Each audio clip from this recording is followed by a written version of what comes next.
வணக்கம். த roosters crime time சீரீஸில் மீண்டும் ஒரு முறை நான் உங்களை வரவேற்கிறேன்.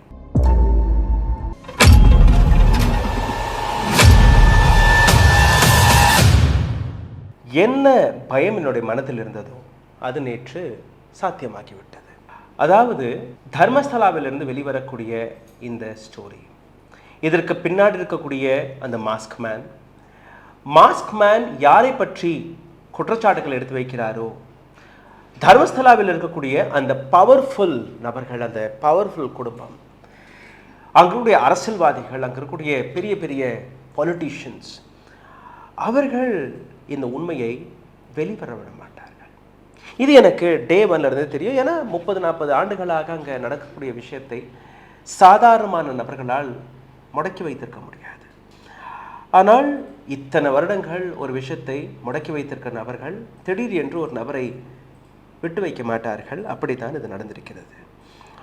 தர்மஸ்தலா அந்த sanitary worker, the main witness, அவரையே கைது செய்து விட்டார்கள் சனிக்கிழமை அன்று. இதற்கு பின்னாடி எஸ்ஐடி கொடுக்கக்கூடிய பதில், அதை இன்னும் ஜீர்ணிக்க முடியவில்லை. எஸ்ஐடி கூறக்கூடிய விஷயம், நாங்கள் விசாரித்தோம், விசாரிப்பதில் இந்த நபர் பொய் பேசி வந்திருக்கிறார், ஹிஸ் பீன் லைங், அந்த விஷயத்தை அவர்கள் எடுத்து வைக்கிறார்கள். ஜூலை 3ஆம் தேதியிலிருந்து இன்னைக்கு வரை என்னெல்லாம் நடந்தது, எந்த விதமான கேள்விகள், எந்த விதமான சந்தேகங்கள் இந்த வழக்கில் ஏற்பட்டது, அனைத்துமே நான் உங்களுக்காக கொண்டு வந்திருக்கிறேன்.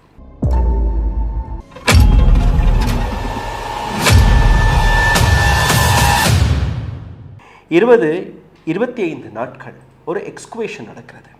கர்நாடகா கவர்மெண்ட் ஒரு எஸ்ஐடி ஃபார்ம் செய்கிறது. இது சாதாரணமான எஸ்ஐடி கிடையாது. ஸ்பெஷல் இன்வெஸ்டிகேஷன் டீமில் டிஜிபி லெவல் ஆஃபீஸர், அவருடைய தலைமையில் இந்த எஸ்ஐடி ஃபார்ம் செய்யப்பட்டது. இதில் ஏராளமான எஸ்பி, சூப்பரிண்டென்டென்ட் ஆஃப் போலீஸ், இந்த லெவலில் இருக்கக்கூடிய ஆஃபீஸர்ஸ்கள், 20க்கும் மேற்பட்ட ஆஃபீஸர்கள் இந்த எஸ்ஐடி டீமில் இருந்தார்கள். அதை தாண்டி ஏராளமான மற்ற நபர்கள். இந்த நபர் திடீர் என்று கைது செய்யப்பட்டிருக்கிறார். எதற்காக, எப்படி, அனைத்துமே நீங்கள் பாருங்கள். சானிடேஷன் ஒர்க்கருடைய சார்ஜஸ் பொய், அவர் பேசியது எல்லாமே பொய் என்கிற இந்த விஷயம். இந்த நபரை சனிக்கிழமை அன்று பெல்தங்கடி லோவர் கோர்ட்டில் ப்ரொடியூஸ் செய்து அடுத்த 10 நாட்களுக்கு கஸ்டடியிலும் அனுப்பிவிட்டார்கள். இதற்கப்புறம் நீங்கள் பார்த்தீர்கள்னா கர்நாடகாவின் ஹோம் மினிஸ்டர் வெளியில் வந்து அதை கன்ஃபர்மேஷனும் கொடுத்துருந்தார். இந்த மாதிரி இந்த நபரை நாங்கள் கைது செய்திருக்கிறோம். என்னதான் நடந்தது நீங்கள் பார்த்தீர்கள்னா, ஒரு சில நாட்களுக்கு முன்பு என்னுடைய இதே ஷோவில் நான் ஒரு சந்தேகத்தை எடுத்து வைத்திருந்தேன். நாங்கள் ஆழமாக இந்த விஷயத்தை பற்றி ஒரு ரிசர்ச் செய்து கொண்டு இருக்கிறோம். கூடிய சீக்கிரம் இதற்கான கதையை நாங்கள் கொண்டு வருவோம் என்று. ஏன்னா திடீர்னு நீங்கள் பார்த்தீர்கள்னா அந்த எக்ஸ்குவேஷன் வேலையை தடுத்து நிறுத்தி விட்டார்கள். சைட் நம்பர் 13 அதை தோண்ட போகும்போது ஏராளமான இஷ்யூஸ் ஏற்பட்டது.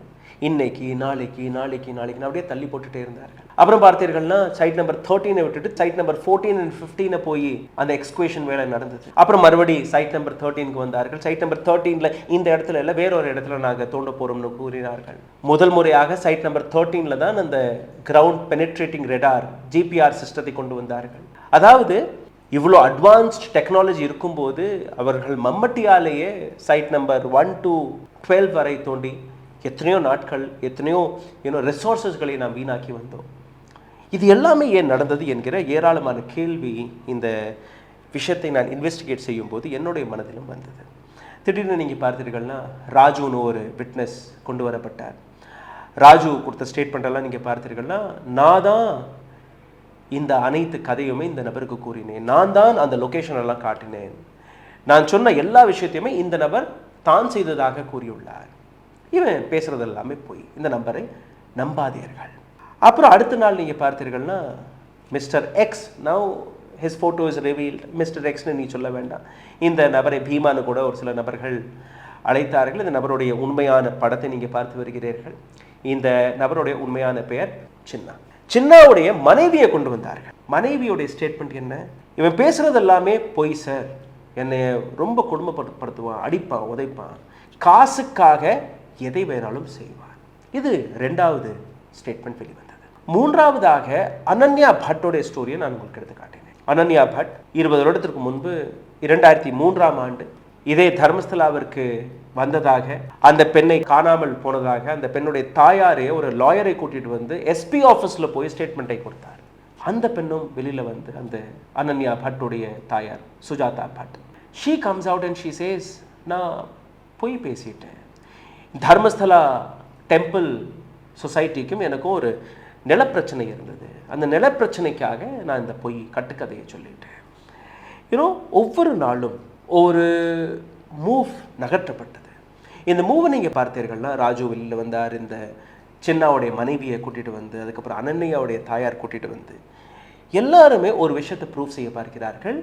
சின்னா போய் பேசியிருக்கிறார், சின்னா மற்றும் தான் குற்றவாளி. இப்போ இது எல்லாமே குற்றவாளியாக இருந்தால் என்னதான் உண்மை? என்னுடைய சபார்டினேட்ஸ், எனக்கு இருக்கக்கூடிய சோர்சஸ், என்னுடைய இன்னொரு டீமுக்கு ஒரு இமெயில் வந்தது.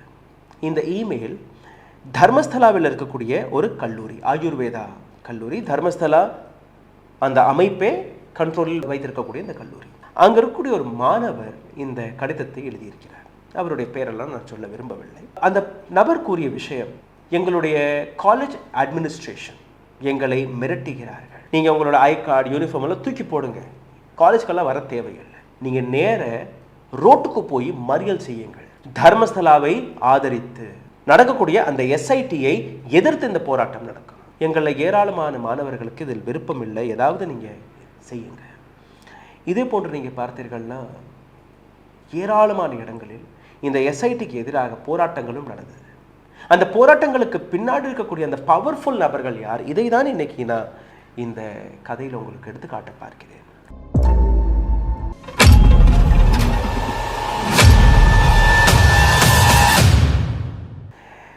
எதற்காக விட்னஸ் போய் பேசினார்? ஜூலை 3ஆம் தேதி கம்ப்ளைண்ட் எழுதியிருக்கிறார். அங்கே போகும்போதே ஒரு எலும்பு கூட தூக்கிட்டு போனார், நான் தான் அங்கே தோண்டி எடுத்தேன். இது மட்டுமல்ல, அதே விஷயம் மேஜிஸ்ட்ரேட்டுக்கு முன்னாடியும் போய் பேசுகிறார். எல்லாத்தையும் நீங்கள் ஒவ்வொன்றாக நீங்கள் பார்த்தீர்கள்னா சந்தேகங்கள் ஏராளமானது. என்னுடைய முதல் கேள்வி, இப்போ இந்த நபர் போய் பேசுறது சரின்னே ஒத்துக்கலாம். சரி, சென்னா பணத்திற்காக ஆசைப்பட்டு ஏதோ ஒரு கட்டுக்கதையை விட்டுட்டார். பட் கடந்த 30-40 ஆண்டுகளாக அங்கிருந்து மிஸ்ஸிங்கான பெண்கள், மிஸ்ஸிங்கான ஆண்கள், மிஸ்ஸிங்கான ஏராளமான நபர்கள், இது எல்லாமே ரெக்கார்டில் இருக்கா இல்லையா? போலீஸ் ஸ்டேஷனில் இருந்த அந்த ஃபைல்ஸ், இது ஆர்டிஐ வழியாக, திஸ் இஸ் நாட் கட்டுக்கதை, இது வந்து உங்களுடைய ஆர்டிஐ வழியாக போலீஸோடைய ரெக்கார்டில் இருக்கக்கூடிய விஷயத்தை தான் நான் உங்களுக்கு எடுத்து வைக்கிறேன். ஆர்டிஐ வழியாக நீங்கள் எடுத்து வைத்த விஷயம் என்ன? 300க்கும் மேற்பட்ட ஃபைல்ஸ்கள் டெஸ்ட்ராய் செய்யப்பட்டது. எப்படி? இப்போ இந்த டெஸ்ட்ராய் செய்யப்பட்ட ஃபைல்ஸ்களுக்கும் இன்னைக்கு இருக்கக்கூடிய கனெக்ஷனும் நீங்கள் கனெக்ட் செய்து பார்த்தீர்கள், உங்களுக்கு புரிய வரும். கடந்த 15லிருந்து 20 ஆண்டுகளாக போலீஸ் ஸ்டேஷனில் வைக்கப்பட்ட அந்த files, records, reports, postmortem report எல்லாமே டெஸ்ட்ராய் செய்யப்பட்டது. அப்போ அந்த நபர்கள் யார்? யார் அங்கு காணாமல் போனார்கள்? யார் புதைக்கப்பட்டார்கள்? யாருடைய ஃபைல்ஸ் போலீஸ் ஸ்டேஷனில் இருந்தது? If Chinna is saying that he is a lawyer, அவர் போய் பேசியிருக்காருன்னு நீங்கள் நம்பினீர்கள்னா என்ன? இப்போ ஒட்டுமொத்த கதைக்கான அந்த பேக்ரவுண்ட் ஸ்டோரிக்கு வந்து விடலாம். அங்கே என்ன நடந்தது, இன்னைக்கு அங்கே என்ன நடந்து கொண்டிருக்கிறது?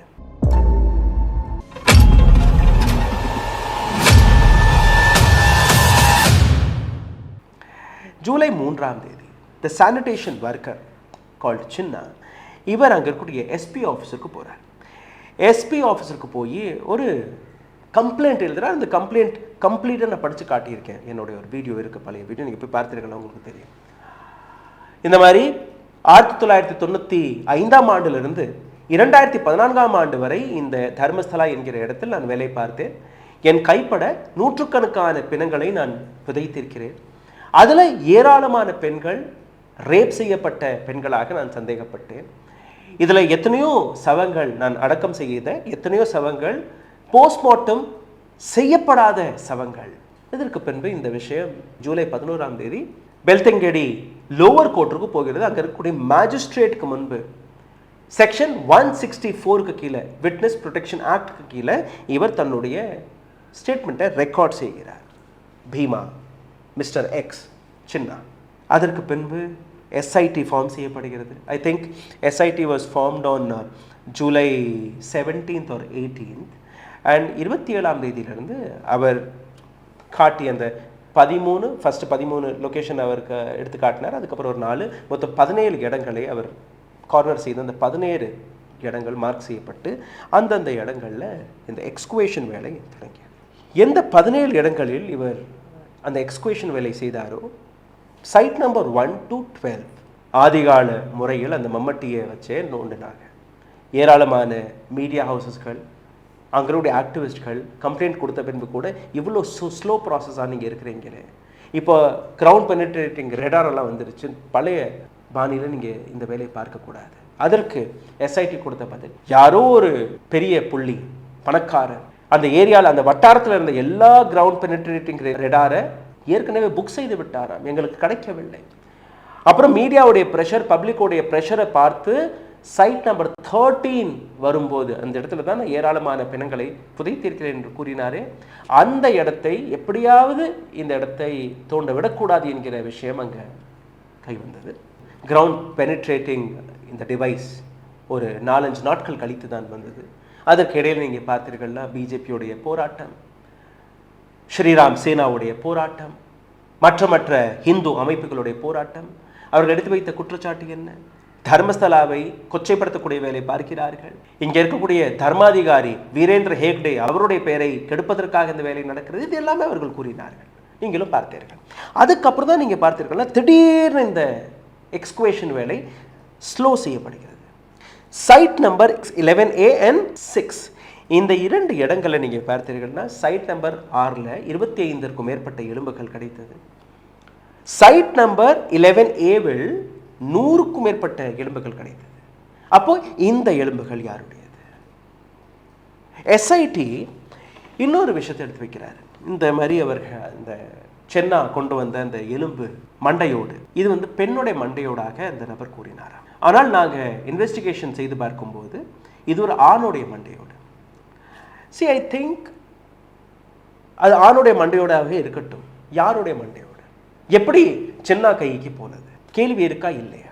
அந்த நபர் பேசக்கூடிய விஷயம் 1995-98, அதாவது ஒரு 30 ஆண்டுகளுக்கு முன்னாடி இருக்கக்கூடிய விஷயங்கள். அந்த நபருக்கு ஞாபகம் இருக்குமா இந்த இடத்துல நான் ஆணை பிதைத்தேன், இந்த இடத்துல நான் பெண்ணை பிதைத்தேன் என்று? அது கூட யாருக்குமே தெரியாது. ஏன்னா அவருடைய ஸ்டேட்மெண்ட்லேயே நீங்கள் பார்த்தீர்கள்னா நிறைய விஷயங்கள் மாறிடுச்சு. நிறைய இடங்கள் நான் புதைக்கும் நேரத்தில் எப்படி இருந்துச்சோ அப்படி இல்லை, பல இடங்களை நான் மறந்துட்டேன், பல இடங்களில் கன்ஸ்ட்ரக்ஷன் நடந்துருச்சு, ரோடு வந்துருச்சு. இது எல்லாமே அங்கே பேசப்படுதா இல்லையா? அப்போது ஹியூமன் ஸ்கல்லை நீங்கள் எடுத்து வைத்து பெண்ணுடைய ஸ்கல் இல்லை ஆணுடைய ஸ்கல், அதை தாண்டி இந்த ஃபாரன்சிக் ஃபைண்டிங் என்ன காட்டுறது? நீங்கள் பார்த்தீர்கள்னா அந்த ஸ்கெலட்டனை வைத்து அங்கே கிடைத்த அந்த மற்ற எலும்புகளை வைத்து ஃபாரன்சிக் ரிப்போர்ட், அது ஒரு நேச்சுரல் டெத்தா, சுசைட் இல்லை மர்டரா, இது எல்லாமே நீங்கள் பார்க்கணுமா இல்லையா? இதை தாண்டி எஸ்ஐடி ஸ்பெஷலி ஃபாரன்சிக் டீமுக்கு எதிராக இருக்கக்கூடிய இன்னொரு சேலஞ்ச், எந்த விதமான ரெக்கார்டுமே கிடையாது. எப்படி நீங்கள் கனெக்ட் செய்வீர்கள்? ரெக்கார்டு இருந்தால் தானே, மிஸ்ஸிங் ஃபைல் இருந்தால் தானே, கம்ப்ளைண்ட்ஸ் இருந்தால் தானே யாருடைய எலும்பு, எந்த குடும்பம், அந்த குடும்பத்தினரை கூப்பிட்டு அந்த டிஎன்ஏல சாம்பிள் மேட்ச் செய்து அதை உங்களால் சரிபார்க்க முடியும். ஏற்கனவே போலீஸ் தான் அந்த ஃபைல்ஸ் எல்லாம் டெலீட் செய்து விட்டார்கள். அப்போது நீங்கள் சின்னாவை கைது செய்திருக்கிறீர்கள், எப்படி அந்த ஃபைல்ஸ் டெலீட் செய்யப்பட்டது? யாரோட உத்தரவால் டெலீட் செய்யப்பட்டது? எங்கே அந்த ஃபைல்ஸ்? அந்த ஃபைல்ஸில் எந்த விதமான கம்ப்ளைண்ட்ஸ் இருந்தது, எந்த விதமான போஸ்ட்மார்ட்டம்ஸ் இருந்தது, ரிப்போர்ட்ஸ் இருந்தது? இதை பற்றி ஏன் எந்த விதமான கேள்விகளும் எழும்புவதில்லை? இன்னைக்கு நான் பல கேள்விகளை உங்களுக்கு முன்னாடி எடுத்து வைக்கிறேன். Because I have been involve in the story quite a bit. And இது எல்லாமே என்னுடைய மனதில் வரக்கூடிய கேள்விகள். இந்த கேஸ் ஃபைலை நான் படித்து பார்க்கும்போது ஏராளமான சந்தேகங்களும் எஸ்ஐடி, அங்கே இருக்கக்கூடிய போலீஸ், மற்ற இடங்களில் ஏற்படுது. ஏன்னா the people behind this entire Dharmasthala R powerful people, பணக்காரர்கள், பவரில் இருக்கக்கூடிய நபர்கள். அவர்களுக்கு எதிராக எப்படி பேசுவார்? 30 ஆண்டுகளுக்கு முன்னாடி நடந்த இந்த விஷயம் சரி. 2014ஆம் ஆண்டுக்கு பின்னாடி இந்த நபர் அங்கிருந்து வெளிவந்ததாக இவர் கூறுகிறார். இதே எஸ்ஐடி டீம், இப்போ நான் கூறக்கூடிய விஷயம் எஸ்ஐடி டீம் எக்ஸ்பிளைன் செய்த விஷயங்கள் நான் உங்களுக்கு எடுத்து காட்டுகிறேன். எஸ்ஐடி டீம் சின்னாவிடம் ஒரு கேள்வி கேட்டிருக்கிறார்கள். நீ 2012ஆம் ஆண்டு தானே வெளியில் வந்த, அப்போ 2012ஆம் ஆண்டு ஒரு விஷயம் நடந்தது, சௌஜன்யா கேஸையும் நான் உங்களுக்கு எடுத்து காட்டினேன். 2012ஆம் ஆண்டு கல்லூரி மாணவி, 17 வயது மாணவி. கல்லூரி சென்று திரும்பும்போது திரும்பி வரவில்லை. 4 மணிக்கு அவருடைய சித்தப்பா அந்த பெண்ணை பார்த்திருக்கிறார். பஸ் ஸ்டாண்டில் இறங்கின சிசிடிவி ஃபுட்டேஜ் இருக்கிறது. அங்கே ஒரு செக்யூரிட்டி கார்டு அந்த பெண்ணை பார்த்திருக்கிறார். ஆனால் வீட்டுக்கு போகவில்லை. அடுத்த நாள் காலையில் அந்த பெண்ணுடைய சவம் அந்த பெண்ணுடைய வீட்டிலிருந்து 300 அடி தொலைவில் ஒரு மரத்தில் தொங்கும்படி கிடைத்தது. ஒட்டு துணி இல்லை. அந்த பெண்ணுடைய ப்ரைவேட் பார்ட்ஸில் களிமண்ணை அமுக்கியிருந்தார்கள். இது எல்லாமே அங்கே நடந்த விஷயம். இந்த வழக்கு சிஐடியிடம் போனது, போலீஸிடம் போனது, சிபிஐ கூட இன்வெஸ்டிகேஷன் செய்தது. இன்றைக்கும் அந்த ஃபைல் ஓப்பனில் தான் இருக்குது. சுப்ரீம் கோர்ட் வரை இந்த வழக்கு போனது. ஏராளமான போராட்டங்களும் நடந்தது. இப்போ போலீஸார்கள் இந்த வழக்கை பற்றி, சௌஜன்யா வழக்கை பற்றி இந்த நபரிடம் கேட்கிறார்கள். 2012ஆம் ஆண்டு நடந்த சௌஜன்யா அந்த பாடியை டிஸ்போஸ் செய்யக்கூடிய வேலையை நீ தான் பார்த்தையா? இல்லை சார், அன்னைக்கு நான் லீவில் இருந்தேன். ஆனால் எனக்கு அந்த பாடியை டிஸ்போஸ் செய்வதற்கான ஃபோன் வந்துச்சு. நான் அன்னைக்கு இல்லை. சென்னா மீதும் பல விஷயங்கள் வருது. He is not a good person. இந்த நபரும் ஒரு குற்றவாளி தான். ஒரு கிரைம் நடந்திருக்கிறது. அந்த கிரைமில் நடந்த எவிடன்சஸ்களை அழிப்பதும் ஒரு குற்றம் தான். அப்போ he is also a criminal. He is not a good man. அப்போ இந்த நபர் கொடுத்த ஸ்டேட்மெண்ட்டை நீங்கள் பார்த்தீர்கள்னா, ஏராளமான சவங்களை நான் டிஸ்ட்ராய் செய்திருக்கிறேன். அப்போ இந்த விஷயத்திலையும் சௌஜன்யா வழக்கையும் இந்த நபர் மீது போட பல வாய்ப்புகள் இருக்கிறது. சௌஜன்யாவுடைய அந்த டெட் பாடியை இந்த நபர் தான் கொண்டு வந்து தொங்க போட்டான் என்கிற இந்த விஷயம் நடக்கும். ஏன்னா ஏற்கனவே நீங்கள் பார்த்தீர்கள்னா, சௌஜன்யா வழக்கில் ஏராளமான அதே பெரிய ஃபேமிலி, த பவர்ஃபுல் ஃபேமிலி, அந்த குடும்பத்தை சார்ந்த நபர்களே அதில் இன்வால்வ் ஆனதாக அந்த குடும்பத்தில் இருக்கக்கூடிய ஒரு சில இளைஞர்கள், விவேக், இது போன்ற இன்னும் ஒரு சில நபர்கள், அவர்களுடைய ஸ்டோரியை நான் உங்களுக்கு எடுத்து காட்டியிருக்கிறேன். இப்போ அந்த வழக்கையும் இதே சின்னா மீது போடக்கூடிய பல வாய்ப்புகள் இருக்கிறது. நாளைக்கே வந்து சொல்லலாம், இந்த நபர் தான் சௌஜன்யாவுடைய இந்த பாடியை டிஸ்போஸ் செய்தார் என்கிற இந்த விஷயம்.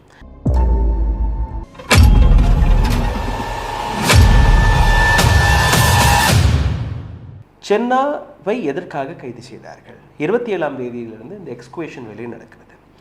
எக்ஸ்குவேஷன் வேலை நடக்கும்போது ஏராளமான இடங்களை இவர் குறிவித்து காட்டினார். எந்த இடத்துலையும் எதுவுமே கிடைக்கவில்லை. 2 இடங்களில் மட்டும்தான் இந்த எலும்புகள் கிடைத்தது. இப்போது திடீர்னு அந்த எக்ஸ்குவேஷன் வேலையை நிறுத்துகிறார்கள். எப்போ வழக்கை பற்றி ஒரு சில அமைப்பு, across the political party, it is not only BJP or any other, even Congress I'm talking about. Across the political party, SIT நடத்தக்கூடிய இந்த எக்ஸ்குவேஷன் வேலை, இந்த தோண்டக்கூடிய வேலை நடக்கக்கூடாது என்ற ஒரு விஷயம் அசம்பிளி வரை ஒழிக்கும் போது அன்னைக்கே புரிஞ்சிருச்சு, திஸ் வில் பி சப்ரேஸ்ட். அங்கே நடந்த போராட்டங்கள், அங்கே அசம்பிளியில் ஒழித்த அந்த எதிர்குரல், SIT டீமை நிறுத்த சொல்லுங்க, இங்கே தோண்டக்கூடிய வேலை நடத்தக்கூடாது என்று அந்த விஷயத்தை கூறும்போதே அங்கேயே அந்த கேஸ் முடிஞ்சிருச்சு. அந்த SITயோடைய ப்ரோப் ஸ்லோ ஆயிடுச்சு. அப்படியே தடுத்து நிறுத்திட்டாங்க. கம்ப்ளீட்டாக எங்கேயுமே தோண்டக்கூடிய வேலை நடக்கவில்லை. இப்போது SIT டீம் 17 இடங்கள் ஜூலை 27ஆம் தேதியிலிருந்து தோண்டுதலை ஆரம்பித்து எதுவுமே கிடைக்காத பட்சத்தில் இப்போது திடீர்னு SIT முடிவெடுத்திருக்கிறது, இந்த மாதிரி லெட் அஸ் இன்வெஸ்டிகேட் ஹிம். 3ஆம் தேதி ஜூலை அன்று இந்த நபர் கொண்டு வந்த அந்த complaint DGP level, SP level ஆஃபீஸர்கள் அந்த SIT டீமில் இருக்கும்போது இந்த நபர்கிட்ட பேசியிருக்கவே மாட்டார்களா? கேள்விகளை கேட்டிருக்கவே மாட்டார்களா? இந்த நபர் போய் பேசுகிறாரா, உண்மை பேசுகிறாரா? எதுவுமே நடந்திருக்காதா? ஒரு கவர்மெண்ட் SIT தொடங்குகிறது, அவர்கள் இந்த நபரை இன்வெஸ்டிகேட் செய்யாமலே இதெல்லாம் செய்துட்டார்களா?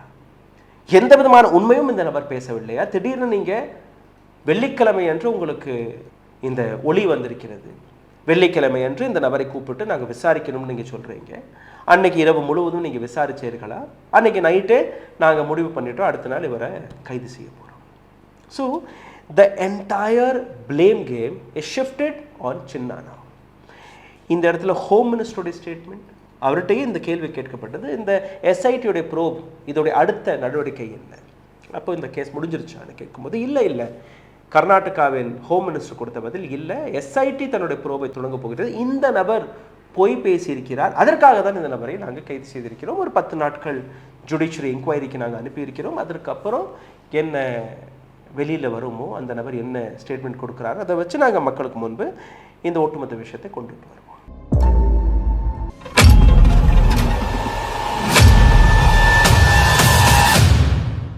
இப்போது ஓவரால் கடந்த 20-30-40 ஆண்டுகளாக அங்கிருந்து காணாமல் போன பெண்கள், அங்கே கிடைத்த டெட் பாடிஸ்கள், இது எல்லாமே ஆன் ரெக்கார்டு இருக்கும்போது அந்த குடும்பங்கள் அவர்களுக்கு எந்த விதமான பதிலை நீங்கள் கொடுக்க போகிறீர்கள்? அந்த வழக்கு, அதற்கான விசாரணை என்ன?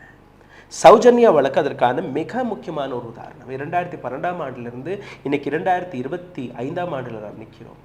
11 ஆண்டுகள் வரை ஒரு மனநிலை பாதிக்கப்பட்ட நபரை சௌஜன்யா மர்டர் கேஸில் நீங்கள் கைது செய்தீர்கள். போலீஸார்கள் கைது செய்து யார் அந்த போலீஸிடம் அந்த நபரை கூட்டிட்டு வந்தார்களோ அந்த நபர்கள் மீதே சந்தேகம் ஏற்பட்டது. போலீஸார்கள் சௌஜன்யாவுடைய வீட்டுக்கு சென்று உங்கள் மகளுடைய அண்டர்வேர் இருக்கிறதா என்று கேட்டு அந்த பெண்மணி தன்னுடைய அலமாரியிலிருந்து எடுத்து காட்டிய அந்த அண்டர்வேரை போலீஸ் எடுத்து போய் கோர்ட்டில் சப்மிட் பண்ணுறாங்க. இந்த மாதிரி இது நாங்கள் டெட் பாடிக்கு பக்கத்தில் இருந்து கண்டெடுக்கப்பட்ட அண்டர்வேர். இந்த குற்றவாளி தான் அந்த இடத்த எடுத்து காட்டினார். அதுக்கப்புறம் தான் குடும்பத்தினர்களுக்கு சந்தேகம் ஏற்பட்டது. குடும்பத்தினர்கள் ஒரு டீட்டெயில்டான ஸ்டோரி சௌஜன்யாவை பற்றி நான் பேசியிருக்கிறேன். அந்த நபரை பிடித்து 11 ஆண்டுகள் நீங்கள் சிறையில் அடைத்தீர்கள். சிஐடி, சிபிஐ எல்லாம் இன்கொயரி நடந்தது. சுப்ரீம் கோர்ட்டில் அந்த விஷயம் போகிறதுக்கு அப்புறம் எல்லாமே கட்டுக்கதை தான். போலீஸார்கள் இன்வெஸ்டிகேஷனே சரியாக செய்யவில்லை, இந்த நபர் அப்பாவி, தவறான நபரை பிடிச்சி நீங்கள் 11 ஆண்டுகள் வரை நீங்கள் சிறையில் அடைத்தீர்கள். It's a recorded case of Dharmasthala. What are you going to answer for that? If Chennai is liar, I accept. But what about this? இது எல்லாமே நீங்கள் பார்த்தீர்கள்ல. சென்னா தன்னுடைய இன்டர்வியூவில் ஷிவானி காவா கொடுத்த interview, Sahai Raj India today group அவருக்கு கொடுத்த இன்டர்வியூ, இதில் ஆன் கேமரா அவர் பேசிய விஷயத்தையும் நான் உங்களுக்கு எடுத்து காட்டினேன். ஆன் கேமரா அவர் பேசும்போது சகாய் ராஜ் அவர்கிட்ட கேட்குறார், அங்கே என்ன நடந்தது? அப்போ அவர் கொடுக்கக்கூடிய பதில், ஒரு 125-150 சவங்களை நான் என் கைப்பட விதைத்திருக்கிறேன். நீ கூறக்கூடிய அந்த ரேப் விக்டிம் எல்லாருமே பெண்கள் தானே? இல்லை இல்லை, இங்கே பெண்கள் எல்லாம் கிடையாது, பெண்கள் ஆண்கள் 2 பேருமே நான் புதைத்தேன்.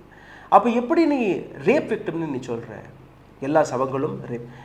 சகாய்ராஜுக்கு கொடுத்த அந்த பதிலில் நீங்கள் பார்த்தீர்கள்னா, எல்லாருமே ரேப் செய்யப்பட்டு கொலை செய்வதாக நான் கூறவில்லை. இதில் ஒரு சில பெண்களுடைய அந்த பிரைவேட் பார்ட்ஸ்களில் காயங்கள் இருந்தது. எல்லா சவங்களுமே போஸ்ட்மார்ட்டம் ரிப்போர்ட் இல்லாமல் எல்லாம் புதைக்கவில்லை. அதில் ஏராளமான சவங்கள் போஸ்ட்மார்ட்டம் செய்யப்படாத சவங்கள், போஸ்ட்மார்ட்டம் செய்யப்பட்ட சவங்களையும் நான் புதைத்திருக்கிறேன், போஸ்ட்மார்ட்டம் செய்யப்படாத சவங்களையும் நான் புதைத்திருக்கிறேன். இது எல்லாமே சகாய்ராஜிடம், ஷிவானி காவாவிடம் இந்த நபர் கூறிய விஷயம். ஆன் கேமரா திடீர்னு நீங்கள் பார்த்தீர்கள்னா எஸ்ஐடிஎன் டீம் இந்த நபரை அந்த அளவில் பாதுகாப்பு, அந்த அளவில் ப்ரொடெக்ஷனில் வைத்திருந்த எஸ்ஐடி திடீர்னு ஏராளமான இன்டர்வியூஸ் கனடா டெலிவிஷன் சேனல்ஸ்களுக்கு, யூடியூபர்ஸ்களுக்கு, நேஷனல் மீடியாவிற்கு திடீர்னு இந்த நபர் இன்டர்வியூஸ்கள் கொடுக்குறார். அதாவது ஒரு கிரவுண்ட் ஸ்டோரி தயாரிக்கப்பட்டது. இந்த நபரை முன்கொண்டு வந்தார்கள், இந்த நபருடைய கதையை ஒரு ஸ்டோரியாக எடுத்து காட்டினார்கள். ஒரு சர்ச்சை, ஒரு பரபரப்பு டெவலப் செய்யப்பட்டது. ராஜு வெளியில் இந்த நபர் போய் பேசியிருக்கிறார், அனன்யாவுடைய தாயார் இந்த நபர் போய் பேசியிருக்கிறார், அவருடைய மனைவியை வெளியே இந்த நபர் போய் பேசியிருக்கிறார். ஸோ எத்தனை கேரக்டர்ஸ் இதில் வந்தார்கள்னு நீங்கள் பாருங்கள். எல்லாருடைய அந்த கணக்கும் இந்த நபரை ஒரு பொய் பேசக்கூடிய நபராக சித்தரிப்பது. இது சரியா இல்லையா என்கிறது அந்த எஸ்ஐடி எடுக்கக்கூடிய அந்த ஸ்டோரி, அவர்கள் எடுக்கக்கூடிய அந்த முடிவு 10 நாட்கள் கழித்து என்ன வருதுன்னு நம்ம பார்க்கணும்.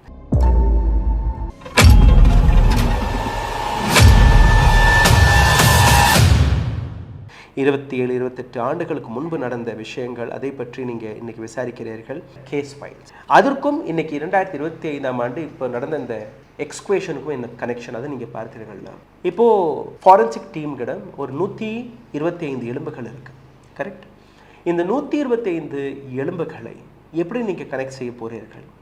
ஏன்னா மிஸ்ஸிங் ஃபைல்ஸ் காணும், அங்கே கண்டெடுக்கப்பட்ட சவங்களுடைய ரிப்போர்ட்ஸ்கள் காணும், போஸ்ட்மார்ட்டம் ரிப்போர்ட் கிடையாது. மிஸ்ஸிங் கம்ப்ளைண்ட் கொடுத்த அந்த ஃபேமிலி அவர்கள் முன் வந்தால் நீங்கள் மிரட்டிடுறீங்க. அனன்யா பட்டுடைய தாயார், எனக்கும் தர்மஸ்தலா டெம்பிள் அத்தாரிட்டிக்கும் ஒரு பிரச்சனை இருந்தது, லேண்ட் பிரச்சனை, அதனால நான் போய் பேசிட்டேன். பட் சௌஜன்யாவுடைய குடும்பத்தில் இருக்கக்கூடிய நபர்கள் இன்னைக்கு வரை வெளியில் வரலையே, நாங்கள் போய் பேசணும்னு சொல்லவே இல்லையே. இதே போன்ற இன்னொரு சில கேசஸ்கள், ஆன் ரெக்கார்டு இருக்கக்கூடிய கேசஸ்கள், அவர்கள் வெளியில் வந்து எதுவும் பேசலையே. ரெக்கார்டில் இல்லாத நபர்கள், இந்த பொலிட்டிக்கல் இன்ஃப்ளூயன்ஸ் எந்த அளவில் இருந்துச்சுன்னு நீங்கள் பார்த்தீர்கள்னா, across the party line Dharmasthala தர்மாதிகாரியுடைய படத்தை நீங்கள் பிரைம் மினிஸ்டர் மோடியுடன் பார்க்கலாம், ராகுல் காந்தியுடன் பார்க்கலாம். தர்மஸ்தலாவிலிருந்து வெளியிலிருந்து வரக்கூடிய நபர்கள் இந்த குடும்பத்தினரை சந்திக்கும் போது காலை தொட்டு குடும்பக்கூடிய எத்தனையோ படங்களை நீங்கள் பார்த்து வருகிறீர்கள், ஃபோட்டோஸ்களை பார்த்து வருகிறீர்கள். அப்போ அந்த அளவில் பவர்ஃபுல்லாக இருக்கக்கூடிய நபர் சாதாரணமாக விட்டு விடுவாரா? சாதாரணமாக இந்த உண்மை வெளிவந்து விடுமா? What is the truth behind Dharmasthala? இப்போ ஒரு சில என்ஜிஓக்கள் எங்களை தொடர்பு கொண்டார்கள். அனன்யாவுடைய தாயார் கொடுத்த ஸ்டேட்மெண்ட் இந்த மாதிரி, இதுதான் கரெக்டான டைம், நீங்கள் உங்களுடைய கம்ப்ளைண்ட் உங்களுடைய கேஸை உங்களுடைய கம்ப்ளைண்ட் உங்களுடைய கேஸ்னு அவர்களுக்கு எப்படி தெரியும்?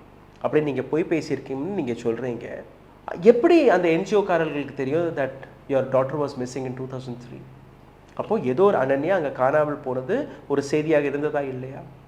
அப்போது அந்த செய்தியை தானே உங்களிடம் அதே அனன்யாவுடைய தாயாரிடம் ஒரு விஷயம் எடுத்து வைக்கப்படுகிறது, ஒரு கேள்வி கேட்கப்படுகிறது. அப்போது அதற்கு அந்த பெண்மணி கொடுத்த பதில், அனன்யா என்னுடைய பெண்ணே கிடையாது, என்னுடைய நண்பருடைய பெண், சுற்றி. அப்போது சின்னா பொய் பேசியது சரியாக இருந்தால் சின்னா மீது நீங்கள் வழக்கு போட்டிருக்கீங்க, சின்னாவை நீங்கள் கைது செய்திருக்கிறீர்கள். அப்போது அனன்யாவுடைய தாயாரும் பொய் பேசியிருக்கிறார் இல்லையா? அனன்யாவுடைய தாயார் தானாகவே ஓப்பன் ஸ்டேட்மெண்ட்டாக கூறக்கூடிய விஷயம் தானே, நான் பொய் பேசியிருக்கிறேன், எஸ்பி ஆஃபீஸில் போய் பேசியிருக்கிறேன், கோர்ட்டில் போய் நான் பொய்யான தகவலை கொடுத்துருக்கிறேன். அப்போது அனன்யாவுடைய தாயாரை எதற்காக நீங்கள் விட்டு வைத்திருக்கிறீர்கள்? ஏன் போலீஸ் ஸ்டேஷன்லேருந்து காணாமல் போன அந்த ஃபைல்ஸ்களை பற்றி எதுவுமே நீங்கள் பேசுவதில்லை? எஸ்ஐடி அந்த எலும்புக்கூடு, ஆணுடைய எலும்புக்கூடு இவர் கூறும்போது பெண்ணுடைய எலும்புக்கூடாக சொல்லியதாக நீங்கள் கூறுகிறீர்கள். ஆணாக இருக்கட்டும் பெண்ணாக இருக்கட்டும், உங்களுக்கு கையில் அந்த எலும்புக்கூடு இருக்கா இல்லையா? How are you going to establish everything put together? Forensic laboratory அவர்கள் எப்படி இதை கனெக்ட் செய்வார்கள்? இன்னும் ஒரு 10 நாட்கள் கழித்து எஸ்ஐடி இந்த கேஸ் ஃபைலை மூடிவிடுவார்கள். அந்த கேஸ் ஃபைல் அரசாங்கத்திடம் போகும். சின்னா மீது எல்லாத்தையுமே போட்டு உடைப்பார்கள். சின்னா பொய் பேசியிருக்கிறார், சின்னா பொய் பேசியிருக்கிறாரா, உண்மைதான் பேசியிருக்கிறாரா, அது வந்து ஒரு இன்வெஸ்டிகேஷனுக்கான விஷயம். பட் நான் இன்னைக்கு கூறிய விஷயம் எல்லாமே ரெக்கார்டில் இருந்த விஷயங்கள், எல்லாமே ரெக்கார்ட் ஃபைல்ஸில் இருக்கக்கூடிய அந்த கேசஸ்கள். சௌஜன்யாவுடைய வழக்கு 300 ஃபைல்ஸ். இப்போ இவர்கள் எல்லாருமே பொய் பேசியிருக்கார்கள் என்றால், வெளியில் வந்து பேசிய டி விஜயன், நான் கண்கூட 13-14 வயது ஒரு பெண்மணியை பார்த்தேன், போலீஸ் ஸ்டேஷனில் போய் கம்ப்ளைண்ட் கொடுத்தேன், போலீஸார்கள் என்னுடைய கம்ப்ளைண்ட் எடுக்கவில்லை, என் கண் முன்னே அந்த பெண்ணை பிதைத்து விட்டார்கள். அப்போது அந்த நபர் போய் பேசியிருக்கிறார். அப்போ அந்த நபரை எதுக்கு நீங்கள் விட்டு வச்சுருக்கீங்க? அதே போன்று இன்னொரு 6 நபர்கள் வெளிவந்தார்கள். அவர்களும் சின்னாவிற்கு சப்போர்ட்டாக ஆமாம் இந்த நபர் பேசுவது எல்லாமே உண்மை என்று கூறினார்கள். அப்போ அவர்கள் எல்லாம் போய் பேசிய நபர்களா? அப்போ அவர்களை ஏன் நீங்கள் கைது செய்யவில்லை? இது போன்ற ஏராளமான கேள்விகள் இருக்கிறது. இப்போவும் இந்த வழக்கில் சரியாக அந்த உண்மை வெளியில் வருமா என்று நீங்கள் கேட்டீர்கள்னா சந்தேகம். இந்த கேஸை இத்துடன் முடித்து விட்டார்கள். இந்த கேஸில், இந்த வழக்கில் ஒரு க்ளோஷர் ரிப்போர்ட் மட்டும்தான் வரும். ஒரு 10-15 நாட்கள் கழித்து சின்ன சிறையில் இருக்க போகிறார். இதை தாண்டி வேறு எதுவுமே நடக்காது. என்னைக்கு இந்த வழக்கு அங்கே இருக்கக்கூடிய அசம்பிளியில் விசாரிக்கப்பட்டதோ, அங்கே இருக்கக்கூடிய ஏராளமான எம்எல்ஏக்கள் இந்த வழக்கை ஹிந்து மதத்துடன் கனெக்ட் செய்து பேச தொடங்கினார்களோ, இதற்காக போராட்டங்கள் நடந்ததோ, அங்கே இருக்கக்கூடிய மாணவர்களை நீங்கள் புஷ் செய்தீர்களோ, இந்த விஷயம் என்னைக்கு லோவர் கோர்ட்டில் போய் நீங்கள் கேக் ஆர்டரை வாங்கினீர்களோ, இந்த விஷயத்தை பற்றி யாருமே எந்த ரிப்போர்ட்டுக்குமே செய்யக்கூடாது, அதை ஹைகோர்ட்டில் சேலஞ்ச் செய்து ஹைகோர்ட் கிடையாது இந்த விஷயத்தில் நிச்சயமாக ரிப்போர்ட்டிங் செய்யணும் என்று கூறிய பின்பு அங்கிருந்தும் அவர்கள் அடங்காமல் சுப்ரீம் கோர்ட் வரை போனார்கள். இந்த மாதிரி இங்கேருந்து வெளிவரக்கூடிய எந்த செய்தியுமே பப்ளிஷ் செய்யக்கூடாது, யாருமே ரிப்போர்ட்டிங்கை செய்யக்கூடாது. அதுக்கப்புறம் வெளிவந்த அந்த குண்டர்கள் பத்திரிகையாளர்களை போட்டு அடித்தது, ஏராளமான விஷயங்கள் நடந்தது. அப்போது ஒரு பவர்ஃபுல் நபர் ஒட்டுமொத்த சிஸ்டத்தை கண்ட்ரோலில் வைத்திருப்பது உறுதி செய்யப்படுகிறது. சிந்தித்து பாருங்கள். என்னுடைய கேள்விகள் உங்களுக்கு நியாயமாக தெரிந்திருந்தால் தயவு செய்து உங்களுடைய கருத்துக்களை கீழே கமெண்ட் பாக்ஸில் எழுதுங்கள். நான் என்னுடைய மற்ற டீம் மெம்பர்ஸ் எங்களுடைய இன்வெஸ்டிகேஷன் உங்களுக்கு சரியாக பட்டிருந்தால் இதை ஷேர் செய்யுங்கள். உங்களுடைய ஆதரவு, உங்களுடைய கருத்துக்களுக்கு நாங்கள் காத்து கொண்டிருக்கோம். முடிஞ்சால் அதற்கான பதிலும் கொடுப்போம். இந்த சேனலை சப்போர்ட் செய்ய நினைக்கக்கூடிய நபர்கள் உங்களுடைய ஆதரவை கீழே எழுதியிருக்கக்கூடிய யூபிஐ ஐடி வழியாகவும் தெரிவிக்கலாம். நன்றி, வணக்கம்.